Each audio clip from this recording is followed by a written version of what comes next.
英國有咁多嘅地方，除咗倫敦、伯明翰、曼城呢啲熱門地點之外，威爾斯嘅首都 Cardiff 嘅生活成本究竟係點嘅呢？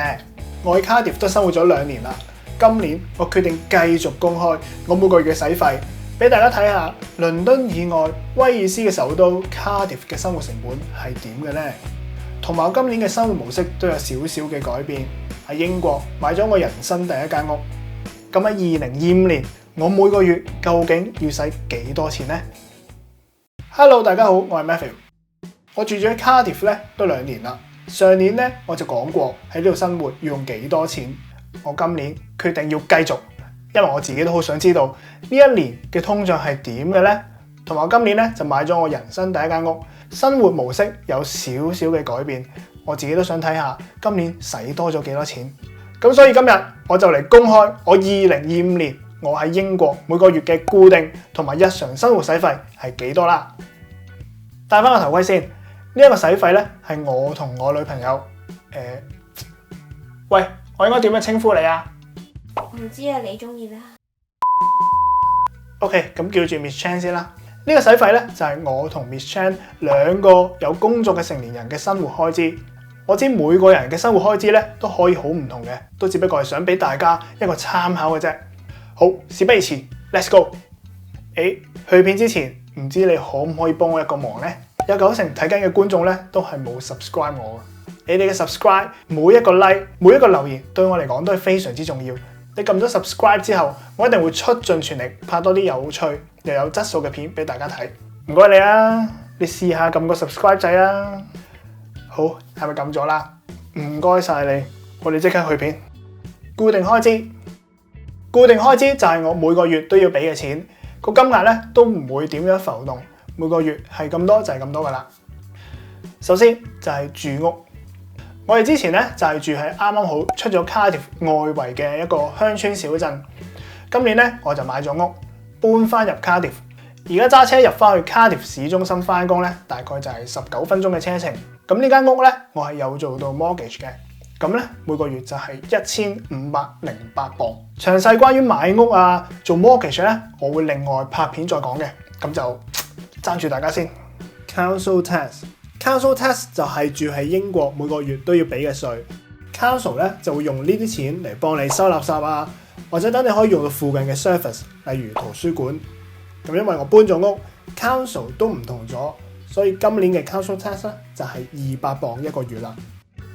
之後就係水費，咁呢排咧我就收到水費單啦，每個月咧就要俾49磅嘅。我記得之前住 flat 咧都係俾21磅，睇嚟住 house 同住 flat 都真係幾大分別。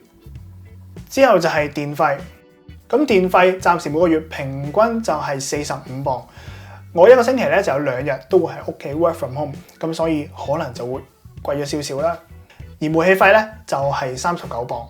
寬頻上網，咁我今年咧就係由 Virgin Media 轉咗做 Sky， 咁暫時每個月就係要俾32磅。電話費，咁我繼續都係用緊 Voxy， 兩個人加埋咧就係20磅。之後就係做 gym， 咁我繼續咧都係用緊英國嘅連鎖247 Gym Pure Gym， 咁淨係得我做嘅啫。咁今年咧就加咗價，每個月咧就要俾32磅。之後就係 TV license， 咁我記得我上年咧就係話我冇俾到 TV license， 咁我今年咧係有俾嘅，因為我今年咧就有幫自己公司測試下一啲 product 啦，咁就要用到 TV license 要睇電視嘅，同埋我自己真係有睇啲英劇去學英文㗎，咁除翻開咧每個月就係要俾14磅啦。咁計晒所有嘅固定開支之後咧，我每個月就係要俾1939磅嘅固定開支，哇！計落都真係用咗好多錢。咁我哋即刻睇埋日常生活開支先。日常生活開支，頭先講嘅固定開支咧，主要都係住屋。咁衣食行咧，我就會放喺日常生活開支入面啦。首先就係食，咁我今年都係一樣，我哋大部分嘅時間咧都係喺屋企煮嘅，因為你知啦，英國出街食比較貴，同埋出街食都唔一定好食。首先係食材，咁我哋平時買餸咧都係去呢度啦，間唔中就會去下 Morrison， 平均一個月先會去一次 Costco 度買嘢嘅。咁上年我發現其實我計得太進取，今年計落咧平均都係200至到250磅。但係當然，我發現平時買開嘅食材咧，今年4月咧都係加咗價嘅。咁呢啲就係我哋平時喺呢度買嘅食材，同上一年比咧，呢啲嘢食係真係有啲升幅嘅。咁大家就可以參考一下啦。之後就係出街食飯。咁我今年咧都係繼續有出街食嘢，不過都係唔多嘅。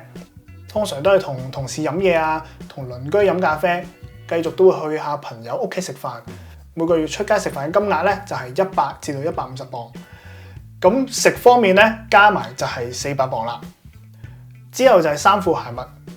講真，我今年繼續都係冇乜點買衫。你知啦，做 IT 翻工都係好 casual， 每日都係 T 恤牛仔褲。上年咧我就覺得呢一個數填得太高啦。今年我當比盡，每個月都係30磅嘅啫。咁衫褲鞋襪咧就係30磅啦。之後就係交通。我哋今年都係繼續揸緊 Toyota Yaris。上年有人話我冇計到 MOT 啊、service 啲錢入去，所以公平起見咧，我今年都會計埋。咁首先 MOT 每年淨係要做一次嘅啫。MOT 就係54磅，除翻開每個月就係4.5磅啦。而 service 大概每年都會去翻 Toyota 原廠去做 service 嘅，咁就係265磅，除翻開即係22磅一個月。跟住就係入油啦。咁我發現咧，今年嘅油價咧都係冇乜點變嘅，但係我今年咧就去多咗好多地方，揸多咗車，咁每個月入油咧大概就會用75磅至到95磅。之後就係車保啦，因為我哋喺英國都揸咗2年車啦，個保費咧真係低咗嘅，咁一年就要用1000磅，咁除翻開咧每個月就係83磅啦。之後就係路費 road tax， 咁一年咧就要俾190磅，除翻開即係16磅一個月。咁交通嘅使費咧，總共就係253磅啦。好，娛樂消遣，咁我同上年一樣啦，都係會出街睇戲啦、打波啦、去下城堡啊、博物館啊，呢啲都要入場費嘅。咁平均每個月咧就係要用20至到50磅啦。